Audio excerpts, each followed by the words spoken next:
Welcome back, everybody. I'm Rich Giordano. And I'm Michael Roser. And this is Third Phase. Welcome back, everybody. So we got a nice, what are we doing today? We're doing two things. We're going to talk about the Phil Schneider documentary that went out on Third Phase of Moon last night.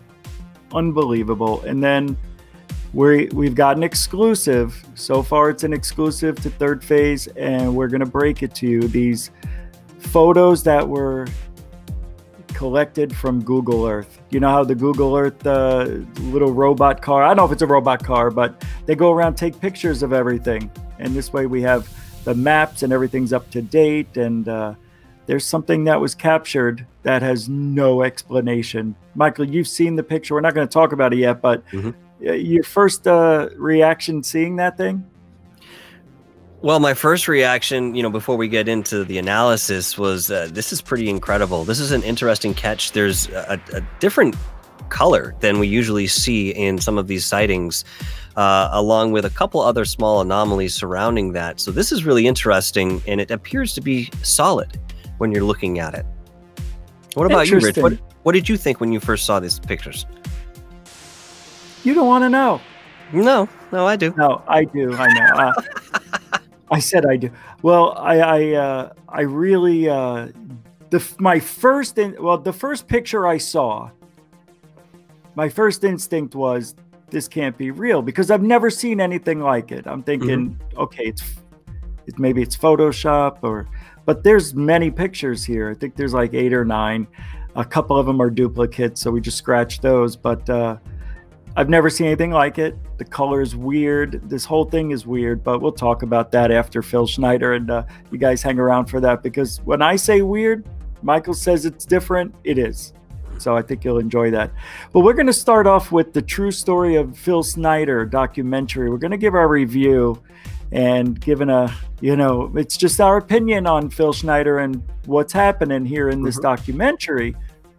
But it's one of the most conspiratorial UFO events of our time. I say event because it kind of is in a way. Phil Schneider is like an event. That's how important of a story it is. So I'm going to start off with that, Michael, everybody. So don't forget to hit that like button. It really helps with growing this channel, which we're growing leaps and bounds. So it's working. Please, whatever you're doing, let's get this algorithm for Third Phase of Moon, Goof on, Dark Hour Paranormal, 1028 Productions, and so on. So let's go. Dr. J Radio, didn't forget you, Anna Paula. I almost said Dr. Phil Schneider. Everybody's a doctor. Here we go. Almost totally unbelievable to most of you. When you talk about whistleblowers, there's one name that comes up, Phil Schneider. Was he taken out because of the information he was releasing to the public? This is the big question. And the answer is quite revealing in the new documentary, The Underground. Rumor has it there is a secret base hidden underneath the Archuleta Mesa here. The mountain overlooks Dulce. Some people in town say the base is run by aliens working with our federal government to conduct mind control and genetic experiments. So you know the story. Phil Schneider was, I think, he was contracted by the military to, I guess, build underground tunnel systems, and they bored into an underground alien tunnel system apparently, and he saw a couple of the aliens. He said the smell was so wretched, he's never smelled anything like it, and he shot at these 2 aliens and killed them, according to him. And as that's happening, see, he was lowered down in that basket into this tunnel, and there's a depiction of it. And when he shot those first 2 aliens, more came around the corner and were shooting their laser weapons at him and caused this, it looks like a scar from heart surgery. He lost a couple of his fingers. What do you think about him going down into those, like getting lowered down in that? Do you believe that actually happened? One of the things that Phil had mentioned was that he was upset that the military didn't tell him that there was something going on down there. He had mentioned that he believed they had prior knowledge and were just silent about it. That's setting something up. And if they knew that was going to be the case, that there was a possibility they could bore into some sort of cavern, overrun by these particular beings, why did they let it happen? This was the beginning, I think, of what's known as the Dulce Wars. in a respect, you know, or at least was around that same time. There had to be a catalyst. But I do believe Phil Schneider, in the way that he's speaking about his experiences, is incredibly genuine.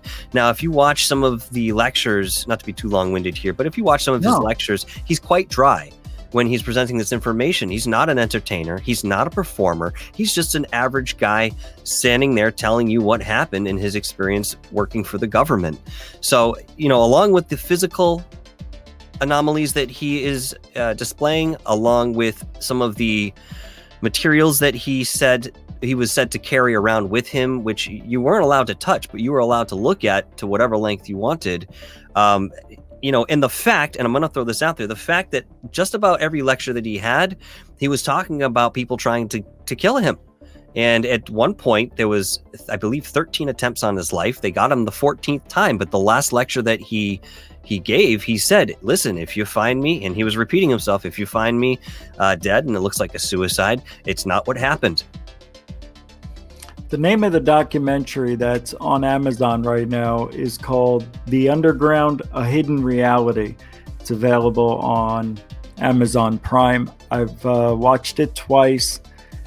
Man, it is unbelievably powerful. For me, it was anyway. But I'm going to continue where Phil talks about that being lowered into the thing, because it's better to hear it from the horse's mouth, for lack of a better term. Here we go. Involved in building a base inside of Dulce, New Mexico, on the southwest part of the Archuleta Mesa. In this process, I was lowered down the basket of one of these holes, and about from me to this elderly woman here in the front was sitting a 7-foot-tall alien gray. The stench was worse than the worst garbage can you can imagine. And I killed 2 of them. Yes, they're mortal, and they do die. It's no secret that something is going on in Dulce, New Mexico. This gentleman here, mm-hmm. He is the one who made the documentary. Oh, I'm sorry. I didn't mean to hit that. He's the one who made the documentary. So it's cool that he's actually talking about it on Third Phase of Moon's video. It's amazing. Absolutely. Pretty cool stuff. Even the native indigenous peoples that lived in that area for hundreds of years have been speaking of the sort of paranormal things that have been happening around that city. That's when Oscar was working in NATO. He was doing a lot of armed force work in NATO, but he kind of knew that his dad was doing a lot of top secret things later on in life. Phil Schneider's dad. He later became an MD doctor and part of the aerospace medicine group of the United States Navy, was instrumental in helping build the USS Nautilus and its predecessor, the Enterprise, the first nuclear-powered aircraft carrier, and other ships like it. Phil Schneider was hit with a plasma weapon, and a piece of his hand was sheared off. During this time, one of the scientists was able to grab this plasma weapon, and today we have technology that was found because of it. And this was reverse engineered to create stealth and cloaking technologies that we see today. Phil's father, Oscar Otto Schneider, was also involved in government secrecy and black projects. In the 1990s, during Phil Schneider's lecture tour across the United States. That's weird. That his father worked with top secret stuff too. And I just think it's weird. It's too much of a coincidence. You know, when I first heard this story, I'm going to go back to that real quick, because I thought Phil Schneider was full of it. I thought he was lying out his butt. And then, because that scar he has on his chest looks just like heart surgery. People have had heart surgery. And he lost, 3 fingers. He lost them because of a weapon. But I don't know. I've never seen his fingers up close. But I didn't know that they took the weapon. I just learned about that from what Brent said. I didn't know that they took the weapon and back engineered things from that. Is that true? Do you know? I've heard that in my research. I haven't found a lot about it, but it's been mentioned. And, you know, you bring up the fact that his father was involved in, you know, top secret projects. I'll be honest, I don't think it's that unique, because we've seen this in other examples. I think, you know, Al Bielek and Duncan Cameron were both talking about their family being part of some sort of military engagement of, you know, of course. And it seems that sometimes when the families are already deeply entrenched in, you know, governmental work, that somehow this sort of gets passed on to their children. Maybe it's based out of interest. You know, occasionally you'll find somebody who is indoctrinated into a black project because their father works for a specific branch of the government. So I don't think it's terribly unique that his family was involved and he found himself where he did. So what do you think about that? UFO sightings in these tunnels? That makes sense. Well, especially if they're working with this technology, and what better place to work with back engineered technology but underground, where nobody else can see you and there's no chance of anybody else walking in. You know, we've seen many of these projects that are being mentioned carried out underground. This is definitely not new to the world of this sort of research. You know, there have been so many locals that, and I keep referring, or I come back to the Dulce Wars, which I think happened after the fact. You know, maybe that what happened with Phil Schneider was the, again, catalyst for, you know, ill relationships with this particular species.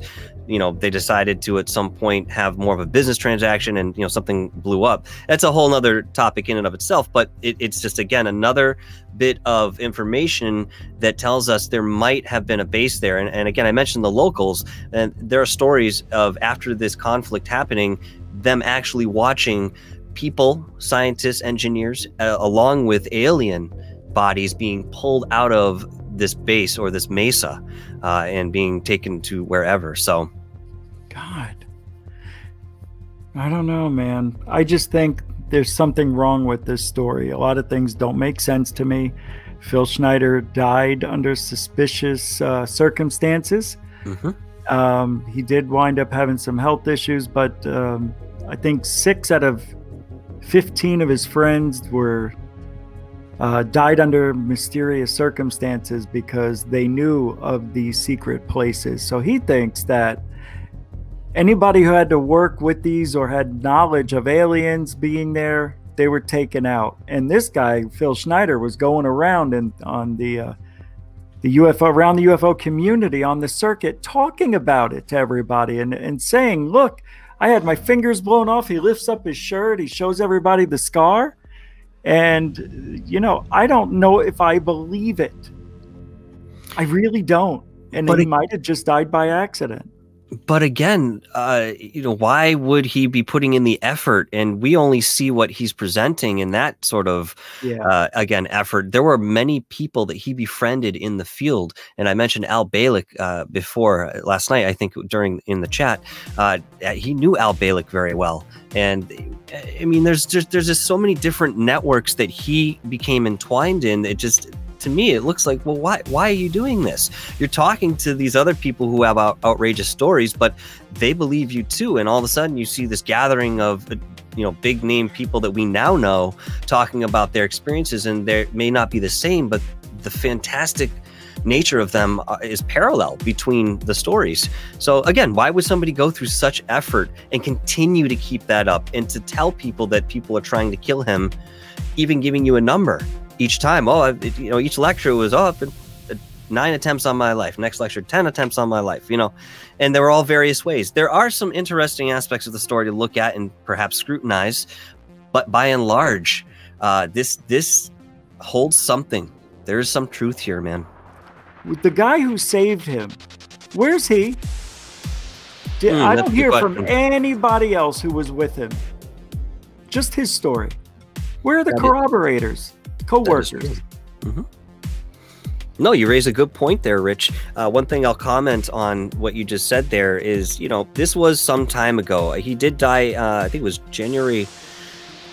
It was January of 1996. Might have been the 16th, but regardless, this was a different time. And I think that people have a sort of inflated idea sometimes of what the government is capable of, because remember that, you know, although they have certain power and technology, there's still people too, and there's still room for error. And although they meant to send, you know, professional hitmen after him, perhaps again, you know, the time period, I should say, they weren't as thorough as maybe you and I might think. But again, when we talk about government and doing something like this, we give them sort of an omnipotence and an omnipresent presence that I don't necessarily think is reality. All right, so this next thing is unbelievable. It is several pictures taken from Google Earth or Google Maps, I believe. It's, you know how they have the Google car that drives up and down the streets and takes photos of everything at 360 degrees.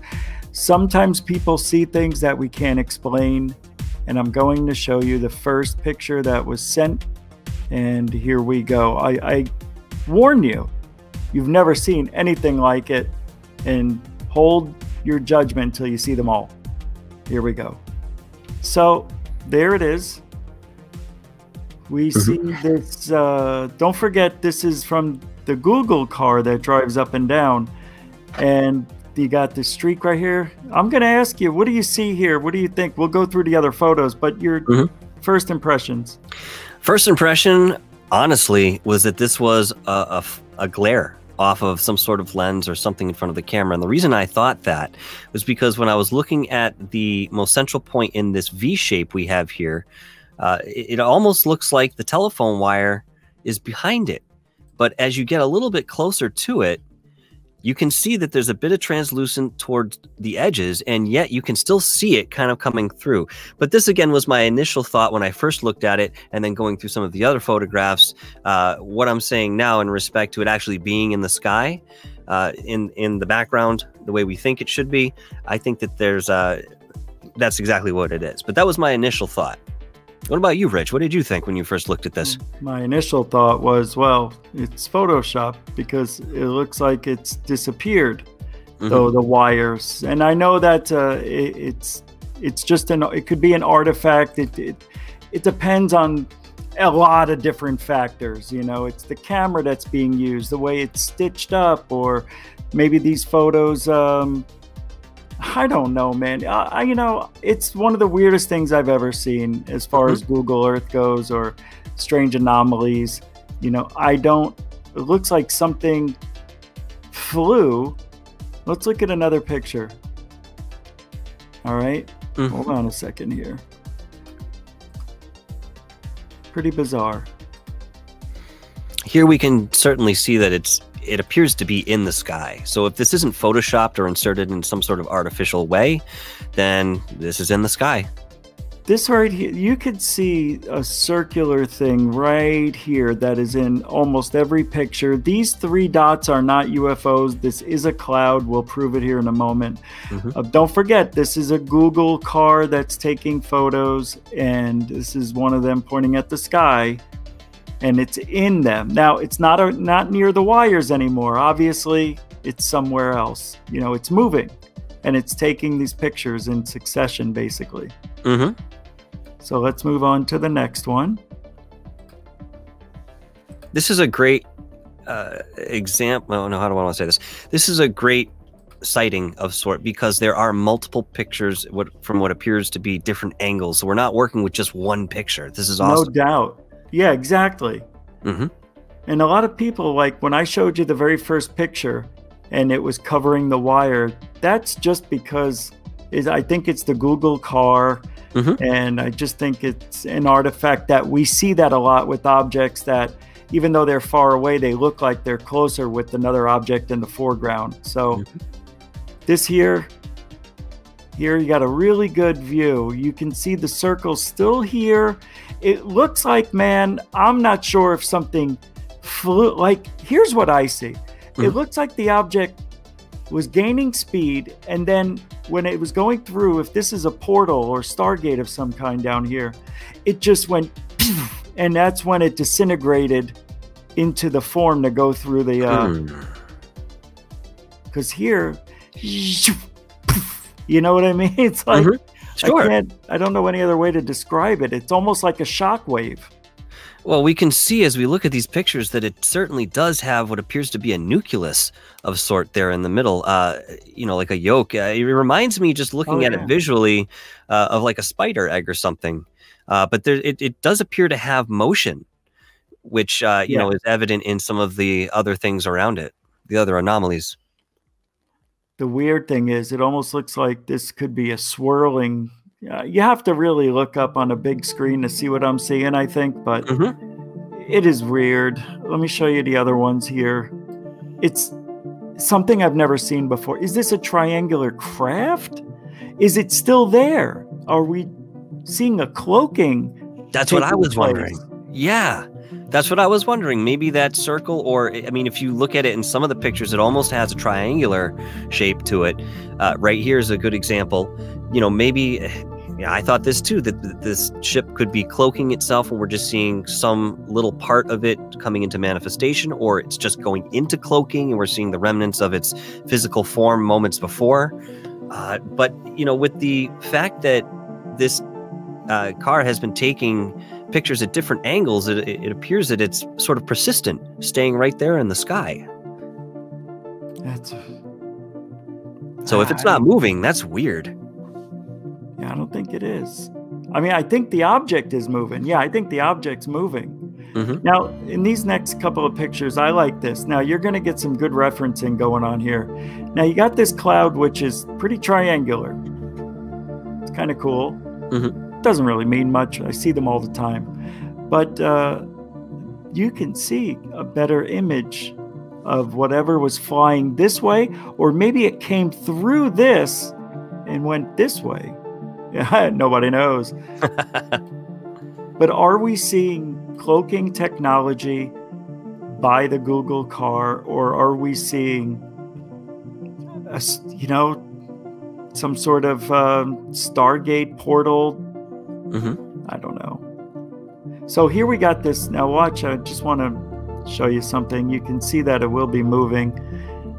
In the next picture, I think that's the same one. So just keep in mind, you know, we're right here, right next to that strange looking triangular cloud. That's supposed to be this. Oh, these are the duplicate. Nope, they're not. So it looks like it's staying in the same place here. And that's different. Look at that. It's quite clear too. For most sightings, there's a, you know, problem with being able to have the visual aspect, you know, come together with what you think you're seeing. But this is very clear in respect to this sort of sighting. Never seen anything like it. Neither have I. Could this be the craft cloaked? Or, I don't know. I see that circle there, man. I think this and this are, I think something is going on. Oh, wait, what is this? Oh, it says Google right there, I think. Does it? Right. Yeah, there's words right here. Yeah, that's odd. I think that's Google. Yeah, good eye, Rich. That's what I do. All right, let's see what's next. Pretty cool, though. Very cool. This is, you know, that's pretty interesting that triangle's right there. I don't know if it means anything, but a lot of people feel that these objects hide behind clouds or are clouds. Do you notice that in this picture, the white, what appears to be sort of like the flame shape above there, is it appears to be a little bit more solid than in some of the other pictures? Or is that just me? Yeah, you see that too? Yeah, let's go to another pic. Just keep an eye on the white. Yeah. I don't know. I don't know either, actually. I think you're right, though. I thought it was really like a little clear. That was more wispid. I also noticed there was something here on this picture. And I don't know if it means anything. But there's what looks like some sort of circle there, too. I don't know. You know, there's probably a lot of artifacts here.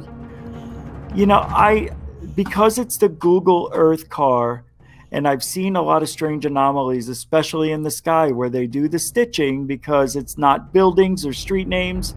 You know, it's inconspicuous when it's in the sky. You know, not a lot of people are looking up at the sky. Mm-hmm. So I think it would be an interesting place to stitch up their photos or block out anything. I don't know, man. It's wild stuff, though. Do you think that could be a stitching artifact, especially with the white thing there? I mean, it's possible, but again, somebody has to go through the effort to do that, even through Google. It's possible, but honestly, I haven't seen enough examples of it to say that, you know, I'm confident that's what this is. It's wild. I don't know. What do you guys think in the chat room? Oh, that you brought up a good point, by the way. Third phase of moon, Brent and Blake Cousins have the actual coordinates to this, but we're not going to give it out. We're going to hold on to it. We don't want people going out to the location trying to find this thing or try, you know, we're going to see, we're just going to see. We got more research to do. Mm-hmm. This isn't over yet, so we'll get you that information. Unless you can find it yourself, guys. If you could find this, you know, you be my guest. Come back with it and see if you can find it.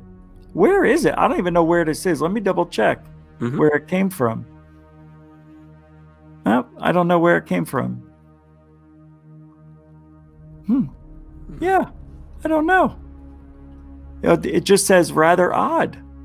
That's it. That's it, huh? I don't remember if they told me where it was. I don't remember. But, you know, we have another part to this, so just hang on a little bit and we'll get it to you. But for now, this is what's going on Google Earth, Google Maps. It's pretty wild stuff. Michael, you want to add anything to it? Hey, listen, this was a fantastic catch. You know, third phase of moon, thank you very much for bringing this forward. Again, it's like you're saying, it's not something that we've seen before. And if you have seen this sort of anomaly before, let us know in the chat or, you know, shoot us an email and let us know what your experience is seeing something like this. I'm very curious about the color, too. You know, it's obviously not a color that you see normally in the sky. I can't think of any technology that we're using right now currently that would create that sort of effect. But, you know, maybe there is something that I'm not aware of. But, you know, right now I have to say that this is some amazing information that we have come into, and I'd love to see what comes next or comes out of it. Yeah, well, we'll have the update when it comes in. It's an ongoing story, so pretty cool, man. It's wild. I want to thank you for joining me, Michael. We could all go find you where? You can find me at Dark Hour Paranormal or email at Dark Hour Paranormal Live. Rich, where can we find you and your fantastic work? Right here. No, I'm going to be on Goof On. You can see me goof on just about every day between 10 p.m. Eastern, 7 p.m. Pacific, and of course, you know, here. So I want to thank everybody for hanging out. And look, we still haven't found the right name for this. I think we're going to go with Third Phase Reports. I don't know yet. I don't like Third Phase Reports. What do you think? You got something on your mind? Do you have one, Michael? Now that you push me up against a wall, no, but I like that to start with. I would never push you against the wall. No, I'll think of something too and come up with some ideas, because there's lots of room for creativity here on this channel, this new channel, Third Phase. As Rich mentioned before, please hit that like button if you're enjoying this broadcast, and subscribe if you're enjoying this broadcast, because we're going to continue to do this sort of work, and there's a lot more we have planned that you guys will absolutely enjoy. Absolutely. Well said. Yeah, that's it for tonight's Third Phase. Hope you enjoyed it. All the links of what we talked about will be in the description at the end of the show. So, or maybe now. I think I put them in there. I don't know. It's a premiere. Take care, everybody, and we'll see you next time on Third Phase.